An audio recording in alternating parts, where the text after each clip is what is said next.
You have been trained your entire life to fear the wrong monsters. We are taught to look out for the dark triad, the psychopath, the Machiavellian, the narcissist. We are handed checklists of their behaviors, taught to spot their tells, their manipulation tactics, and their cold, calculating eyes. We build our psychological defenses around keeping them out. But there is a scenario playing out in living rooms, boardrooms, and relationships every single day that is infinitely more terrifying than an encounter with a standard predator. It happens quietly. It happens in the space of a single breath. And if you don't know what to look for, you will miss the exact second the power dynamic permanently inverts. Imagine the scene. A manipulator pushes one step too far. They run their usual algorithm, the same one that has yielded a predictable result 100 times before. They expect the tears. They expect the desperate pleading, the emotional dysregulation, the frantic attempts to fix the unfixable. That emotional chaos is their fuel. It validates their control. But this time, they don't get it. Instead, they are met with absolute, suffocating silence. Watch the physiology. The empath's respiratory rate drops from a stressed 18 breaths a minute down to a calm, rhythmic 12. Their blink rate slows to an almost reptilian crawl. The slight, submissive head tilt, the universal human sign of warmth, vulnerability, and active listening, vanishes. The cervical spine locks perfectly straight. The eyes, usually wide, absorbing, and filled with emotional bleed, narrow just a fraction. The warmth drains out of them, replaced by a clinical, devastating emptiness. This is the terrifying moment an empath turns dark. For years, this person has been mapping your psychological basement. They didn't gather this intelligence with malice. They gathered it to heal you. They learned exactly where your deepest insecurities are buried, the childhood traumas you hide, and every fragile piece of ego you hold together with duct tape and delusion. They absorbed it all because they wanted to save you. But what happens when the healer finally realizes the patient is actually a parasite? The empathy doesn't just turn off. That is the greatest myth of human behavior. It focuses. It condenses into a laser scalpel. They stop absorbing your emotions and they start dissecting them. They take the vast, intimate database of your psychological vulnerabilities and they weaponize it. In the next few minutes, we are going to look under the hood of this exact behavioral phenomenon. We are going to break down the precise triggers that cause this shift, the neurochemical detachment that makes them untouchable, and the exact tactical dismantling they execute when they decide to destroy the monster they once tried to save.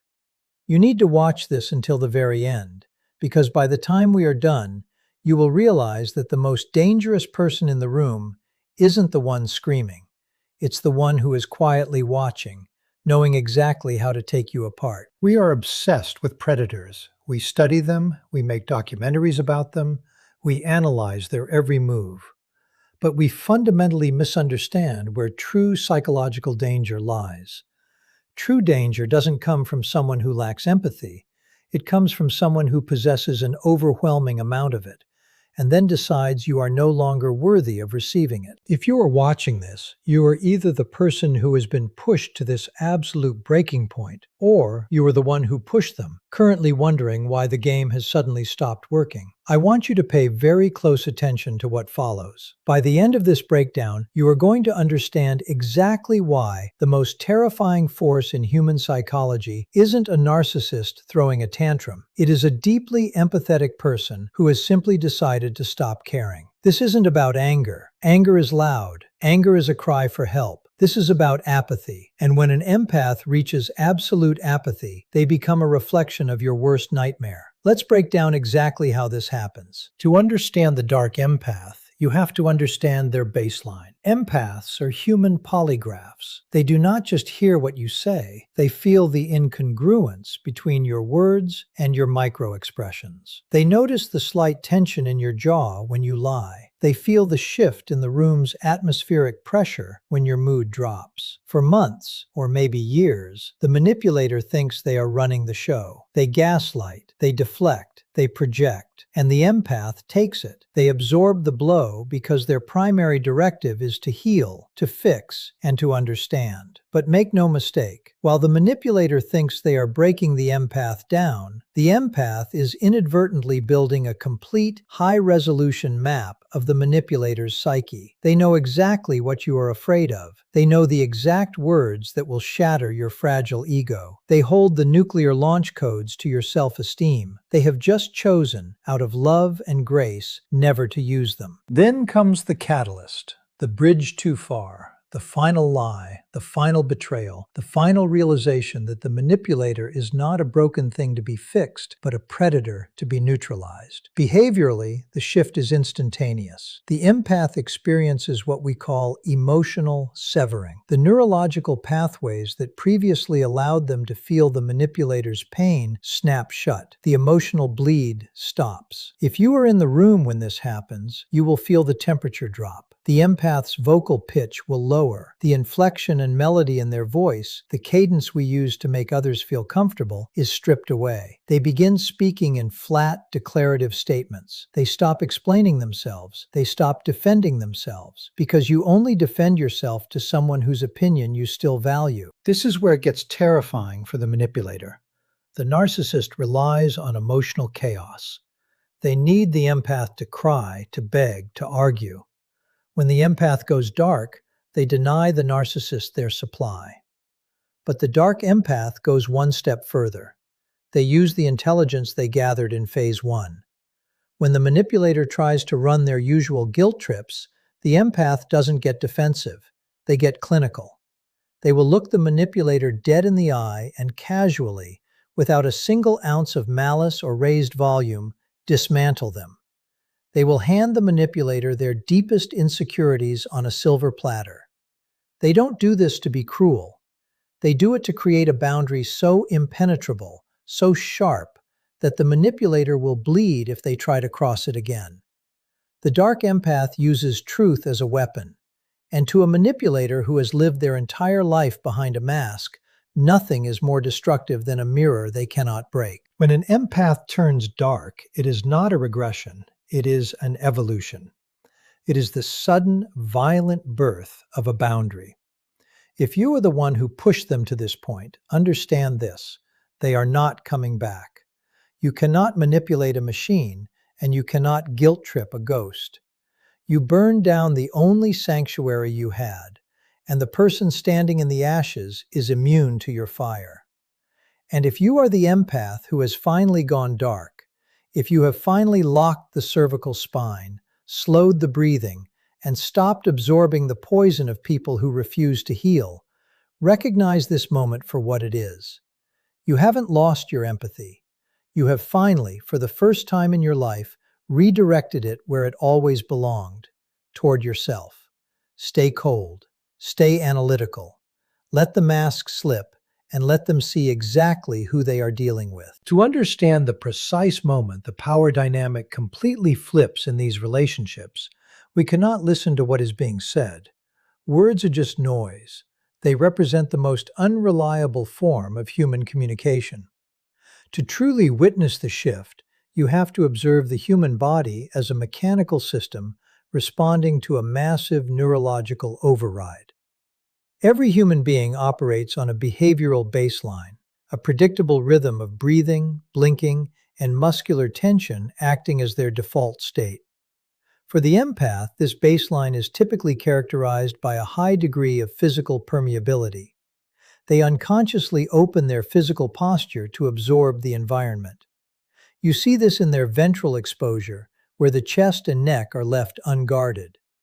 You see it most prominently in the constant, slight, submissive head tilt, usually hovering around 5 to 8 degrees, slightly exposing the carotid artery. This tilt is an evolutionary signal of harmlessness. It is a physical manifestation of active listening, warmth, and relentless accommodation, broadcasting on a continuous loop that they are a safe harbor. But when the breaking point is finally reached, When the manipulation registers not as a tragic mistake, but as a calculated act, that baseline permanently evaporates. It is overwritten by an entirely new physiological blueprint in a fraction of a second. If you are trained to read the kinesic shifts of the body, watching this happen is like watching a heavy steel vault door slam shut. The structural transformation begins at the base of the skull. The cervical spine, which for years held that accommodating tilt, instantaneously locks. The neck straightens with mechanical precision, pulling the head into a perfectly rigid vertical alignment. The submissive exposure of the carotid artery is eliminated, replaced by a biomechanical structure built for absolute defense and zero compromise. The empath's autonomic nervous system has simply recategorized the person across from them from a broken thing to be saved to a threat to be neutralized, immediately stripping away all visible vulnerabilities. Simultaneously, you will witness a chilling deceleration in the ocular system. A standard human blinks between 15 and 20 times per minute, a rate that spikes significantly during emotional distress. But when the empath flips the internal switch and goes dark, the blink rate plummets off a cliff, down to a reptilian crawl of perhaps 6 blinks a minute. This is the physiological signature of cold, predatory focus. The brain has stopped processing incoming emotional data and has shifted exclusively into analytical, frame-by-frame observation. The eyes stop acting as open windows for emotional bleed and instantly become cold lenses, capturing behavioral data without reflecting a single ounce of feeling back into the room. Along with this ocular freezing, the respiratory rate fundamentally alters. Emotional distress causes shallow, erratic breathing high in the chest. When the severing occurs, the breath drops completely into the diaphragm. It becomes slow, rhythmic, and perfectly controlled.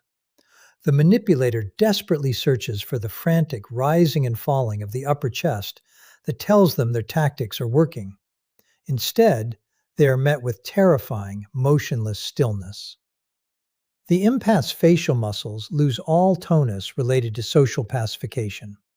The slight, automatic microsmiles used to diffuse tension and the furrowed brow of deep concern are wiped clean. The face becomes a hardened slate, completely devoid of the micro-expressions that manipulators rely on to gauge their level of control. The fundamental error made by every behavioral predator is the assumption that empathy is synonymous with blindness. Manipulators operate under the delusion that because an empath absorbs their toxicity without immediate retaliation, the empath is oblivious to the mechanics of the game being played.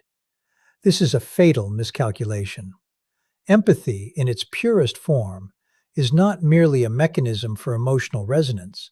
It is the most sophisticated, high-resolution data acquisition system in the human psychological arsenal.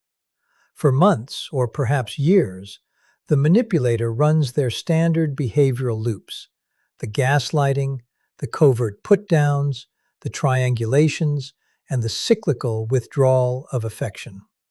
They believe they are masterfully controlling the environment, but in reality, they are freely handing over their entire psychological fingerprint.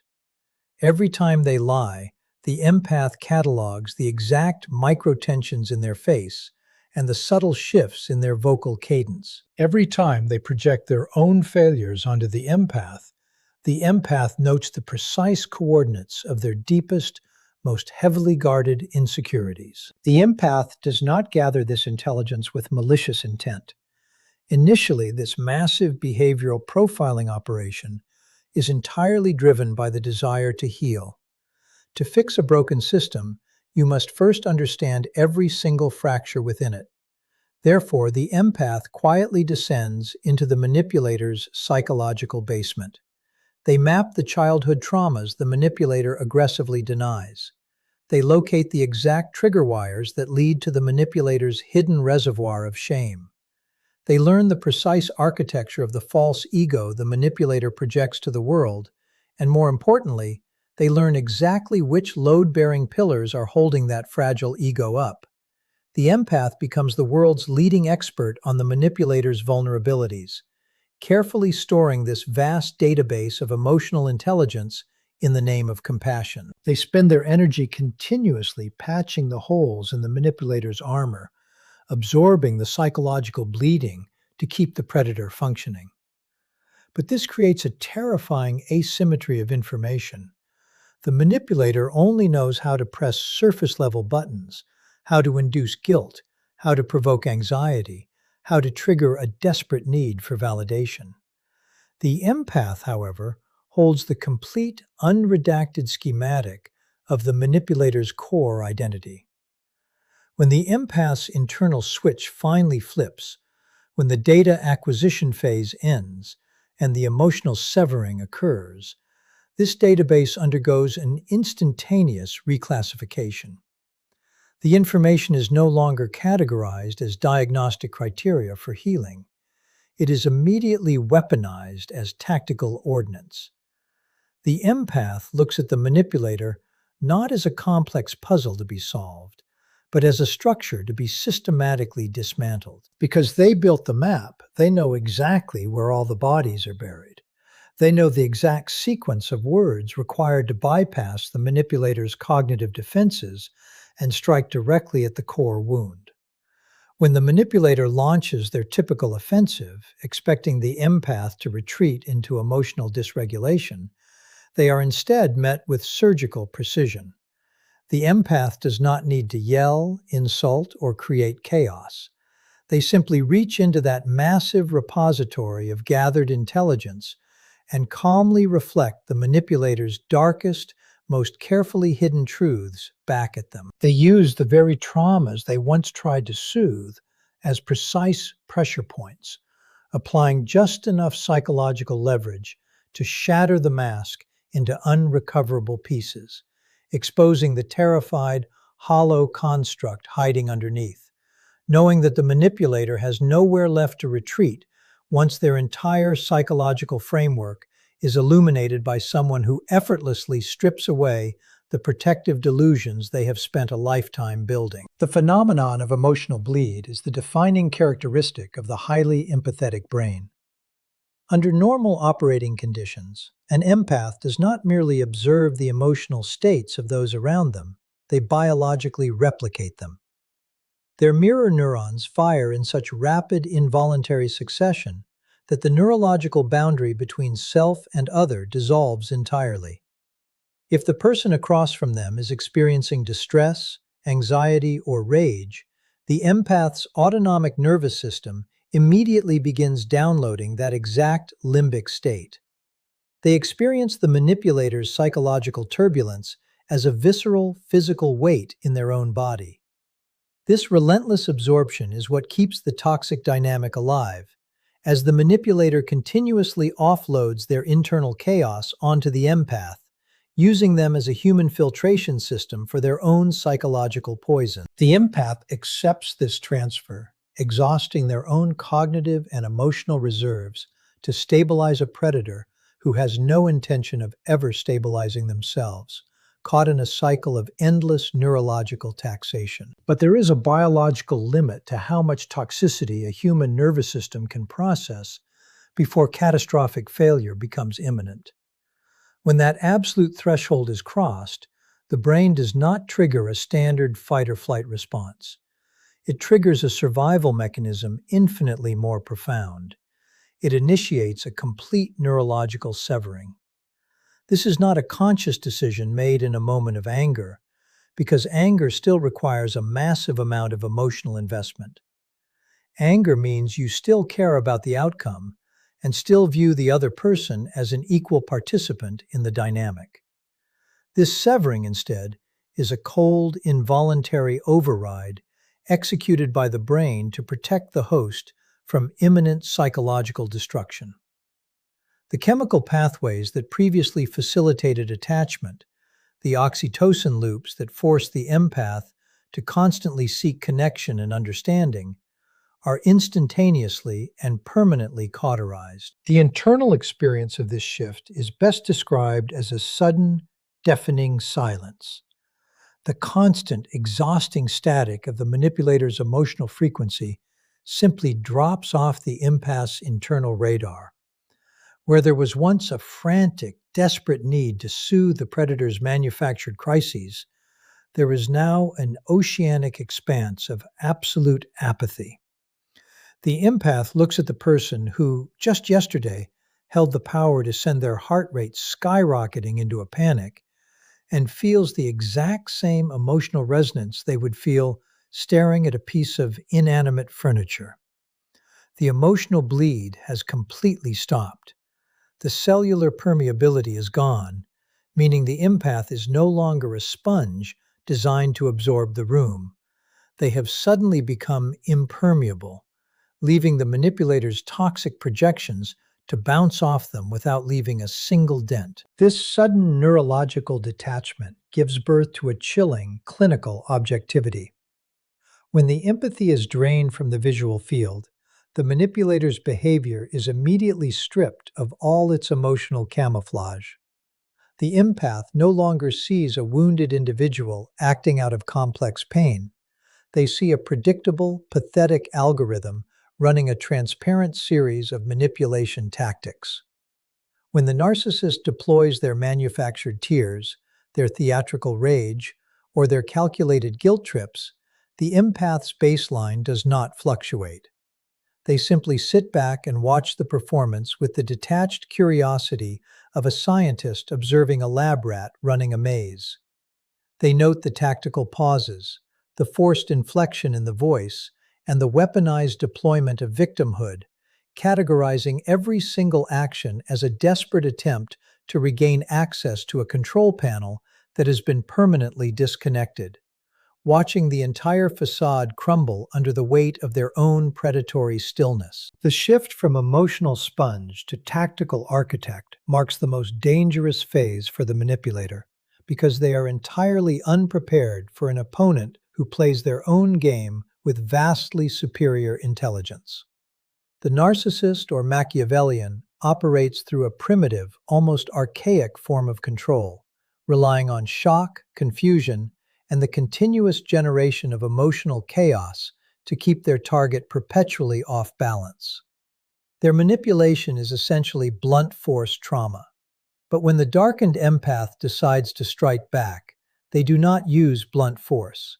They use mirrored manipulation, deploying a surgical, reverse-engineered version of the predator's own tactics. The critical distinction here is intent. The empath does not utilize these behavioral tools to bind the manipulator to them, to extract emotional resources, or to assert long-term dominance over the dynamic. They use them exclusively for demolition. They engage in a calculated, methodical dismantling of the false self the manipulator has painstakingly constructed over a lifetime.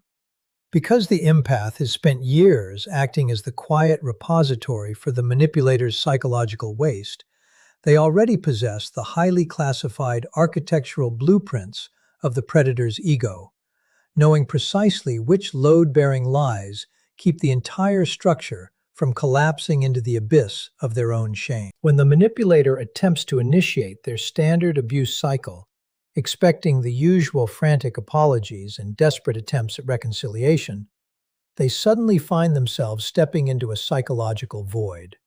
The empath employs absolute behavioral mirroring, but completely devoid of all emotional frequency. If the manipulator projects explosive anger, the empath does not meet it with submission or fear. They meet it with a terrifying, vacant stillness that instantly starves the predator of the kinetic energy they require to function. When the narcissist attempts to gaslight or rewrite history, the darkened empath does not waste time arguing the facts or defending their own sanity. Instead, they pivot the attack directly toward the psychological deficit that forced the manipulator to lie in the first place. They bypass the superficial argument entirely and speak directly to the core wound. They might casually point out, with devastating, flat neutrality, how the manipulator's current tantrum is a direct, highly predictable echo of the deep inadequacies they feel regarding their personal failures or their heavily guarded fear of permanent abandonment. They strip away the manipulator's grandiosity by examining it under a clinical microscope, treating their rage not as a legitimate threat, but as an embarrassing, pathetic symptom of a much larger disease. This mirrored manipulation is deployed with lethal, unyielding precision. The empath takes the exact words, the exact insecurities, and the exact hidden traumas they were once supposed to patiently heal, and feeds them back to the manipulator at a mathematically calculated pace. They do not raise their voice to compete for dominance. They do not break eye contact to show submission. They simply state the absolute, unvarnished truth about the manipulator's terrifying internal reality, watching the visceral panic set in as the predator realizes their camouflage has been entirely stripped away. The manipulator is suddenly trapped in an inescapable space with a psychological mirror that reflects the fractured entity they actually are, rather than the untouchable figure they pretend to be. Every desperate defense mechanism the predator tries to deploy is immediately intercepted, clinically deconstructed, and handed back to them as undeniable proof of their own psychological fragility. The empath effectively corners the manipulator inside their own mind, using the predator's own behavioral loops as the very chains that bind them, methodically collapsing their fabricated reality until the predator is left with nothing but the suffocating awareness that they have been completely, thoroughly exposed by the exact person they believed they had successfully broken. The most profound misconception regarding the empath's darkened state is the naive belief that this behavioral shift is temporary, a fleeting mood swing triggered by exhaustion or transient anger that can eventually be walked back with enough time, space, or superficial apologies.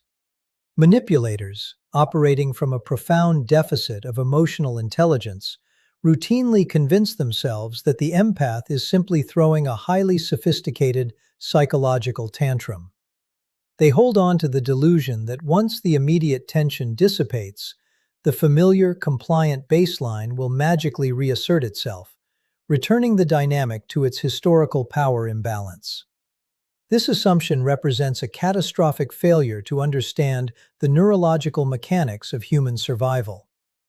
When the empath crosses the absolute threshold into this dark, clinical state, they do not enter a temporary emotional phase. They undergo a permanent, structural recalibration of their central nervous system.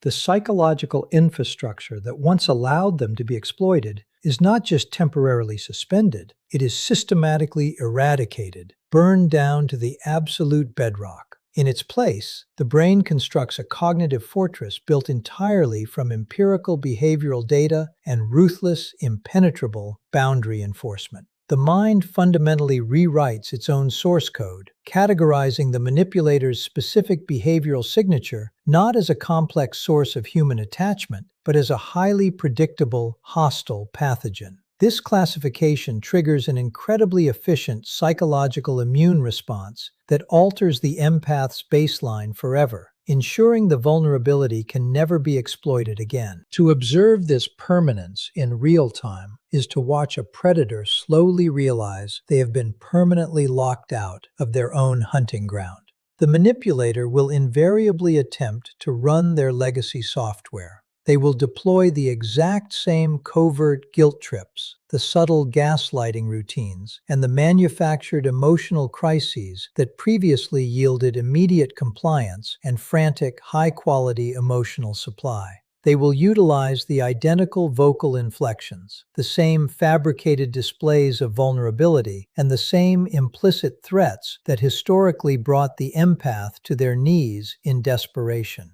But the environment has irrevocably changed. The empath's new physical and psychological baseline does not waver a single millimeter under the pressure. Their locked cervical spine remains perfectly rigid. Their decelerated blink rate holds steady at a predatory crawl. and their diaphragmatic breathing continues its slow, unbothered, metronomic rhythm.